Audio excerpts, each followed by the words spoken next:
Salut à tous, bienvenue sur P-Shop TV. La vidéo d'aujourd'hui est destinée aux novices sur Photoshop. Nous allons découvrir l'interface de ce logiciel qui est maintenant mondialement connu pour ses retouches de star. Je... Je ne vais faire aucune manipulation aujourd'hui, juste survoler les différents outils de base mis à notre disposition afin de mieux vous repérer sur les tutos qui suivront.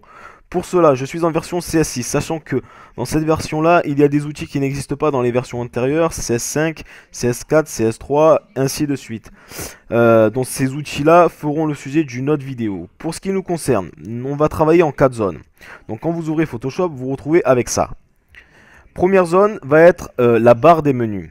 Deuxième zone va être la barre d'outils qui se situe à votre gauche. Troisième zone, le réglage des outils qui se situe juste en haut de la barre d'outils et une partie à droite. Quatrième zone, gestion des réglages des calques qui se situe sur votre colonne qui est tout à droite. Alors, pour la première zone, celle qui est la barre des menus, donc celle-là. On va la survoler très rapidement car vous allez voir qu'il y a beaucoup de raccourcis. Pour utiliser le même outil, on a possibilité de pouvoir passer par plusieurs endroits différents. Donc celui-là, en fait, récapitule grosso modo tout ce qui se situe dans votre fenêtre. Donc l'onglet fichier, bon, c'est les fichiers de base comme tous les autres logiciels. Donc c'est là où vous allez créer un document, là où vous pouvez ouvrir un document. Vous allez pouvoir enregistrer, vous allez pouvoir paramétrer ou alléger votre image si elle est un petit peu trop lourde et que vous voulez que ça soit sur du web.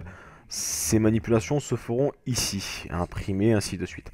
Après, on a le fichier édition qui est un petit peu le récapitulatif de ce qu'on va faire en raccourci. Donc les copier, les coller, l'historique si vous avez fait une erreur, retour en arrière, ainsi de suite. On reviendra là-dessus au fur et à mesure des tutos.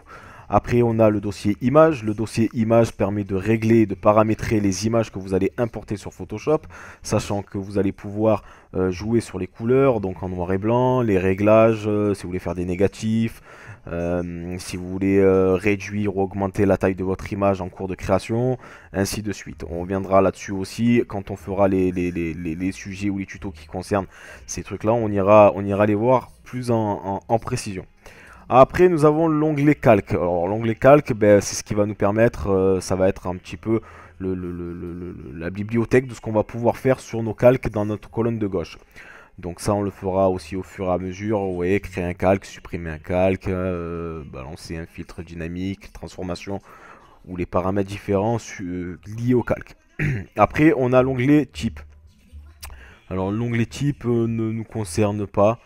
On va très peu l'utiliser, voire quasiment pas du tout. Donc celui-là, je vous laisserai le regarder si vous voulez, mais je ne vais pas m'attarder sur celui-là. Après, on a l'outil sélection. L'outil sélection va nous permettre d'intervertir ou de dilater ou de contracter les sélections qu'on va créer sous Photoshop. Mettons, on veut un texte. On veut contourer un texte, mais on veut prendre quelques pixels de plus. Et dans ces paramètres-là qu'on ira pour faire cela. On reviendra aussi là-dessus quand on fera les sujets adéquats. Donc après, on a le dossier filtre. Le dossier filtre, lui, c'est tout ce qui concerne les filtres. Hein. Donc un filtre, qu'est-ce que c'est? On applique un effet général sur un calque. Donc ça va surtout agir sur les images. Là où on va pouvoir faire des déformations, des flous, renforcer la netteté. C'est là où on va pas mal travailler grâce au filtre. Après, on a l'onglet affichage. L'onglet affichage permet de tout ce qui est visuel.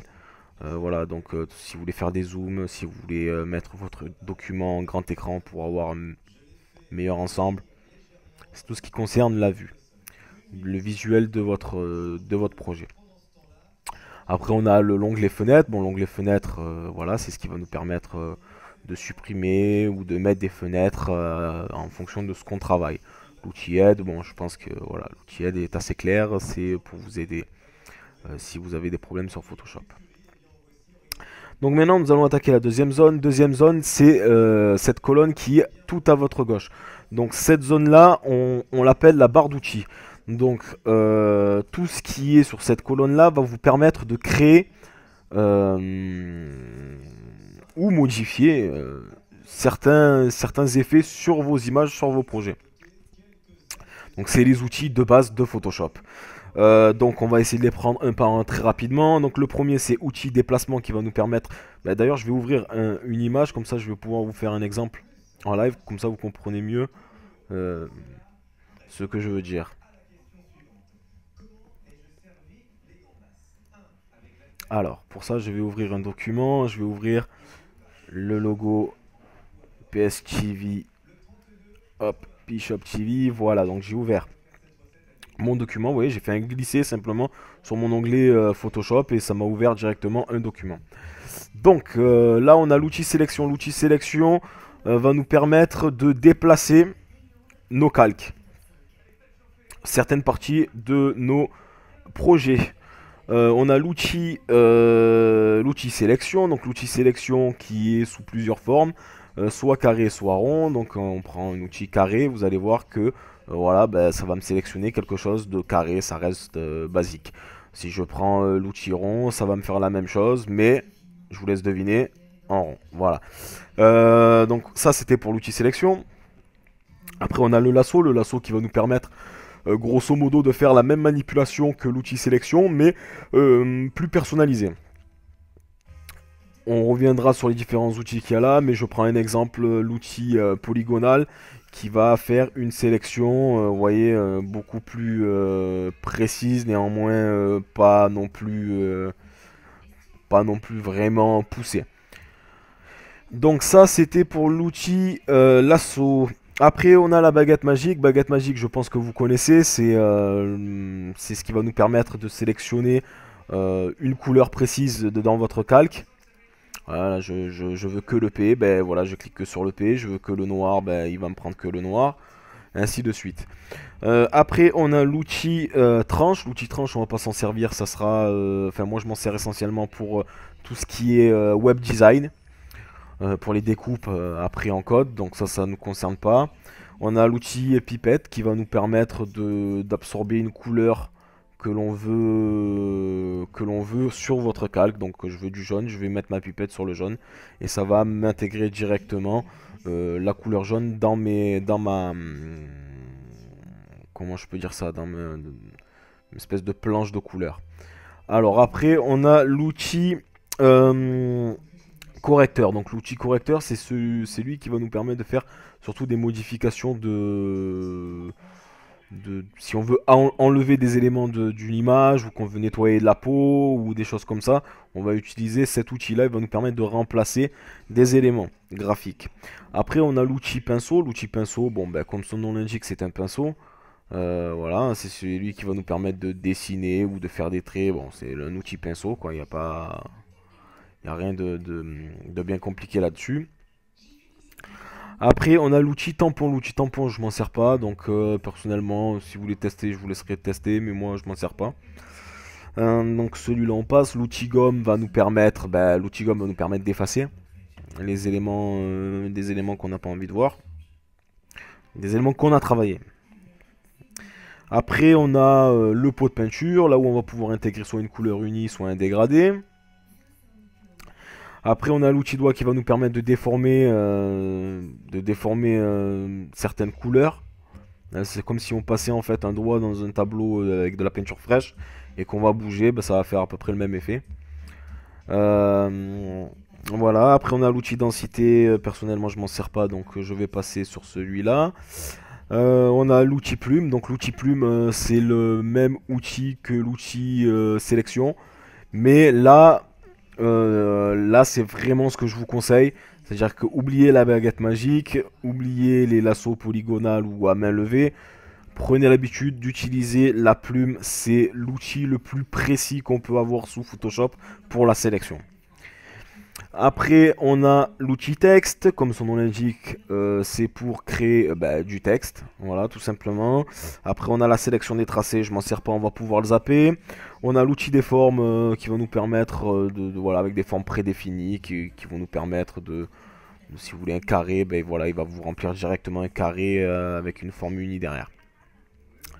Voilà, donc après on a la main, ça sert à pas grand chose, moi je m'en sers pas personnellement, donc je vais passer. On a l'outil zoom personnellement, je pense que très peu utilisent utilise ce zoom là pour zoomer sur une photo, je vous montrerai un raccourci qui est beaucoup plus simple et voilà quoi. Donc ça c'est juste pour zoomer ou dézoomer sur votre projet. Et les palettes de couleurs, donc ça c'est nos deux couleurs en fait, si vous voulez, c'est comme si on avait une palette. Et en fait c'est les deux couleurs qui sont mises à notre disposition sans avoir besoin d'aller dans les réglages. Donc on peut les définir, on peut les switcher. Donc ça c'est votre première couleur primaire et ça c'est votre seconde couleur primaire.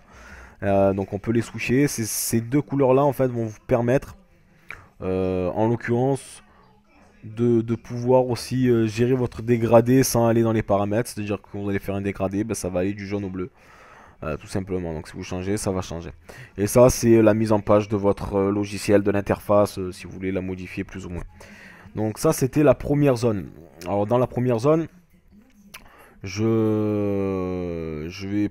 Voilà, ça c'est la première zone, c'est les outils vraiment de base. Après, on a la troisième zone, pardon, réglage des outils. Donc le réglage des outils, si vous prenez par exemple l'outil plume, vous allez voir qu'à chaque fois que je prends un outil, là, cette partie-là change. En fait, elle change pour la simple raison que c'est sur cette partie-là qu'on va pouvoir paramétrer nos outils de base. Donc là, mon dégradé, vous voyez, c'est là que je vais pouvoir modifier le dégradé, les couleurs, la forme du dégradé, si je la veux en linéaire, si je la veux radiale, si je la veux ainsi de suite. C'est là où vous allez pouvoir paramétrer. Ça veut dire que chaque outil est paramétrable. Donc ça, je vous laisserai regarder. Ça serait trop loin à développer. Mais voilà, en fait, cette partie-là va nous permettre de paramétrer ces outils-là. Et d'ailleurs, on a une partie qui est ici, qui va nous permettre aussi de paramétrer certains outils qui sont là. Donc cette partie-là et cette partie-là permet de paramétrer les outils qui sont là. Voilà, c'est pas compliqué, ça veut dire que ces outils-là sont liés.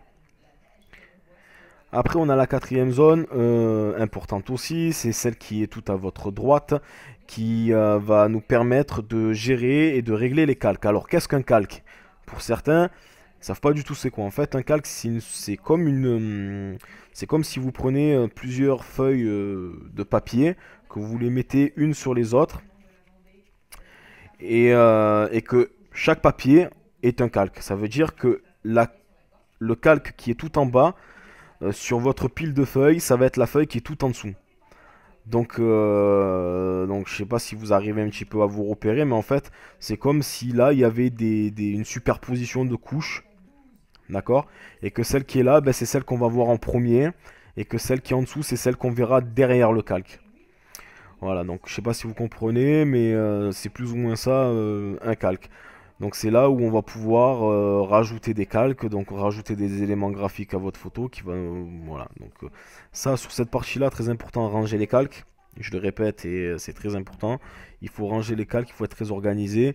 Quand c'est des petits projets, on n'a pas besoin de beaucoup de calques, mais si vous commencez à attaquer des projets un petit peu plus costauds, vous allez vite vous retrouver avec 1 million de calques. Donc voilà, c'est très important de les ranger. Donc là, c'est la gestion des calques. D'accord, donc on les monte, on les descend, en clic droit il y a des paramètres sur les calques, là on a les effets sur les calques aussi, on reviendra là-dessus, pareil pour là, ça c'est pour les incrustations si on veut les mélanger avec les calques qui sont en dessous, ainsi de suite. Voilà, l'opacité, ça c'est la gestion des calques si on veut bloquer les cadenas, si on veut... Voilà, on veut plus retoucher un calque, on met le cadenas. Et ça, c'est tous les effets qu'on va pouvoir appliquer sur les calques. Ça, ces outils-là, on le verra au fur et à mesure. Là, c'est vraiment pour survoler le logiciel, que vous comprenez où vous êtes quand vous ouvrez Photoshop. Cette partie-là, ça ne nous intéresse pas pour l'instant. Donc, on va le réduire. Voilà. En ce qui concerne le reste, qu'est-ce que je peux vous dire de plus? Là, oui. Là, il y a la gestion de vos projets. Ça veut dire que si vous ouvrez plusieurs projets, je vais en ouvrir un autre, vous allez voir. Bah, c'est simplement comme Internet. Voilà, il n'y a rien de plus. C'est uniquement comme Internet. C'est-à-dire que voilà, je vais ressortir ma vignette d'un autre tuto. Vous voyez, en fait, c'est des onglets qui vous permettent de switcher entre vos différents projets ou différents éléments. À chaque fois que vous allez envoyer quelque chose, un projet ou une image sur Photoshop, il va vous créer un document Il va vous créer un onglet, pardon. Et c'est là que vous allez pouvoir gérer et vous déplacer entre vos projets ou entre vos images. Voilà, comme là par exemple, je veux déplacer mon image. Je veux l'importer sur mon logo. Ben, je reste cliqué dessus. Je fais glisser sur mon onglet. Je reviens sur mon image. Et je lâche le clic. Et ça m'importe directement l'image que j'avais à côté. Donc ça on le verra au fur et à mesure aussi. Voilà, en ce qui concerne la découverte de Photoshop, je pense que j'ai été assez clair. Après, si vous avez des questions, vous pouvez toujours me les envoyer par mail. Vous aurez le mail en dessous. Vous pouvez liker ma vidéo, me suivre sur ma chaîne P-Shop TV. N'hésitez pas à commenter si vous avez des questions ou si vous avez des sujets de projets qu'on pourrait aborder dans d'autres tutoriels. Les prochains tutoriels se feront aussi sur les bases de Photoshop. On verra plus en détail certains outils, pas tous parce qu'il y en a quand même beaucoup. Certains outils, ceux qui on se servera le plus. Et j'essaierai de faire de petites choses pour que vous compreniez du moins les bases. Une fois que les bases seront établies, on pourra vraiment s'attaquer à des tutoriels beaucoup plus costauds. En ce qui concerne celui-là, je pense que tout a été dit. On se retrouve très bientôt dans une prochaine vidéo P-Shop TV. Je le répète, n'hésitez pas à vous abonner à ma chaîne, me suivre, liker et commenter. Merci et photoshopez bien.